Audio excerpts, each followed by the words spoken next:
Сәлем баршаңызға. Бүгін сіздермен сосиски в тесте пісіруді бөлісетін боламын.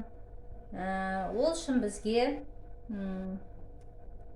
шемешке май 50 грамм, сосын бір дана жұмыртқа, қант, сүт, дрожж және ұн қажет болады.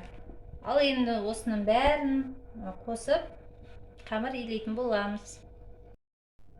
Біз жұмыртқамызды салып аламыз, бір дана жұмыртқамызды, оның үстіне қантымызды салып, венчиктің көмегімен араластырып аламыз. Қантымызбен жұмыртқамызды араластырып алдық. Енді осыған сұйық майымызды, сүтімізді қосып, тағы араластырып аламыз. Түрде жолы болу керек. Жақсылап араластырып алып, осының үстіне дрожжымызды саламыз. Шай қасықпен 1,5 қасық ашытқы салсаңыздар болады.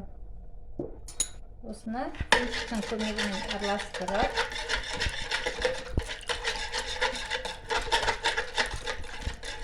осыған ұнымызды себелей отырып,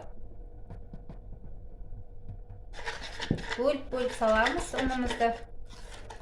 Өйткені ұнымыз бірігіп қалмас үшін.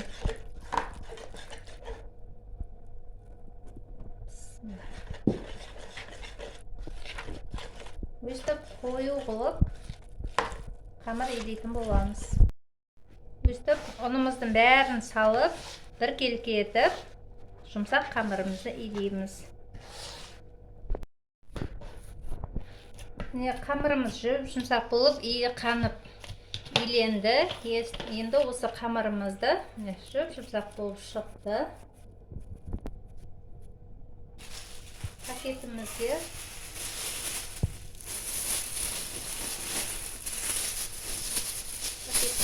салып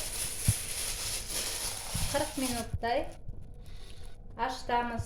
Және де бұны қайтарып елесеңіздер, өте жұмсақ болып піседі. Сол үшін 40 минутты күтеміз. Міне қыздар, біздің қамырымыз әдемі болып ашыды. Енді осыны жаймен алып,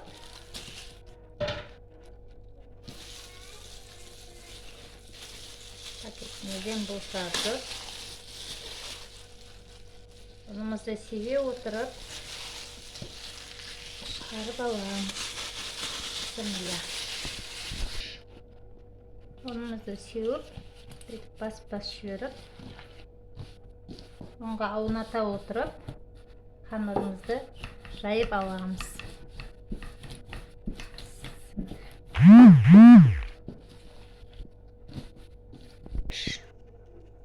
Ал қыздар, міне біз қамырымызды жайып болдық. Енді осыны ұзынша қылып бөліктерге бөліп аламыз. Өзіне кесеміз.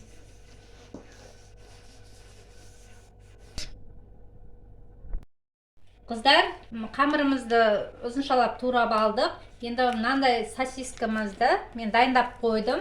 Мынандай бөлшектерге бөліп алдым. Қазір осыны жаймен шетінен сосискамызды орайтын боламыз. Қамырдың ұшынан алып, кетіп аламыз да, кесіп, былай қыстырып жібереміз. Тағы былайынан сосискамызды ортасына салып, 2 рет орап алып, қысып жібереміз. Былай оратып аламыз.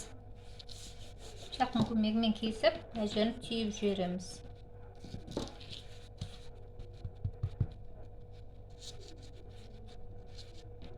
Міне әдемі болып оратылып жатыр. Піскен кездегі әдемі болып шығады.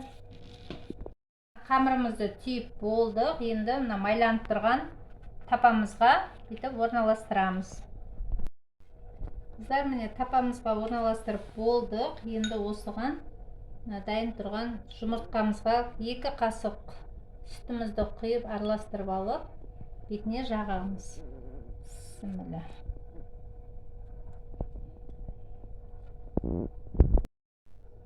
Қыздар, міне жұмыртқамен бетін жұмыртқалап алдық. Енді осының бетіне кунжутымызбен макты араластырып отырып себеміз.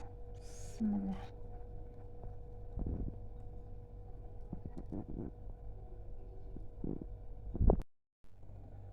Мына әдемілеп кунжутымызды сеуіп алдық. Енді осыны 200 градуста қызып тұрған пеште 25-30 минуттай пісіріп аламыз. Ал міне қыздар, біздің сосискамыз әдемі болып пісіп көтеріліп шықты. Міне өздеріңіз көріп отырғандай күшті булочка сияқты болып, әдемі жұп-жұмсақ болып шықты. Міне өте керемет болып шықты. Енді осылардың барлығын алып ыдысымызға салып аламыз. Бісміллә. Ал қыздар, міне біз сосискамызды тарелкаға орналастырып алдық. Міне көріп тұрғандарыңыздай әп-әдемі болып, жұп-жұмсақ болып шықты. Міне әп-әдемі. Осы мен рецептім ұнаса, каналыма жазылып қойыңыздар. Алдағы уақытта оңай әрі жылдам дайындалатын рецепттермен бөлісетін боламын. Ас болсын, сау болыңыздар.